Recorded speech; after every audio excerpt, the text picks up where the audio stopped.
connaissance. Alléluia. Alors ce téléphone existe en moi. Si tu me le présentes, je te dirais c'est un téléphone. Est-ce que tu connais le téléphone? Même sans te présenter, tu dirais je connais. Alléluia. Parce que même si tu ne vois pas, dès qu'on prononce sa parole, tu vois l'image de la qui est bénie ce soir. Donc chaque connaissance représente une image. Et l'image est la vision. Parce que tu as déjà vu le téléphone, ce téléphone que tu as vu demeure en toi en un mot qu'on appelle connaissance. Et ce téléphone en toi est un esprit. Alléluia. Est un esprit, pas vivant, mais un esprit mort. Donc tout article ou tout instrument qui remplit, on dit la vanité, l'argent, l'or, ça n'a pas de vie. Amen. Lorsque vous voyez les gens s'attacher à des choses naturelles, à l'idolâtrie, à la vanité, ce sont des connaissances en eux. Et ces connaissances forment leur esprit.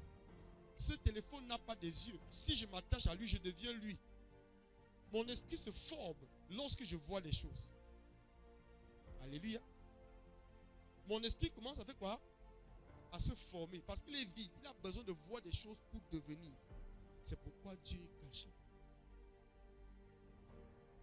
Si tu vois Dieu, tu n'as pas besoin de lui dire que tu es où. Il existe. Tu deviens lui, deviens toi. C'est pourquoi Jésus a dit, mes disciples ou mes brebis me connaissent et je les connais. Cela dit que j'existe en eux, ils existent en moi. Nous sommes un par la connaissance parce qu'ils m'ont vu. Alléluia. Donc je vais te montrer comment la transposition de la vision te donne une connaissance qui est un esprit qui peut te rendre charnel, te pousser loin dans l'obscurité, dans la vanité. Tu deviens une personne naturelle qui ne peut contacter le surnaturel, qui ne peut même tenir compte de la parole de Dieu, qui est la connaissance de Dieu. Alléluia. Alors, c'est exactement ça. Les yeux naturels voient le monde naturel, c'est-à-dire les choses qui sont dans ce monde, les voitures, les maisons, tout ce qui est, tu les as en toi. Si on te pose, tu connais telle chose, tu vas dire je connais. Tu connais telle chose, tu connais, tu vas dire je connais. Si on te dit tu connais le Saint-Esprit, tu vas dire qu'il est où? Si on te dit que tu connais la vérité, tu vas dire qu'est-ce que là?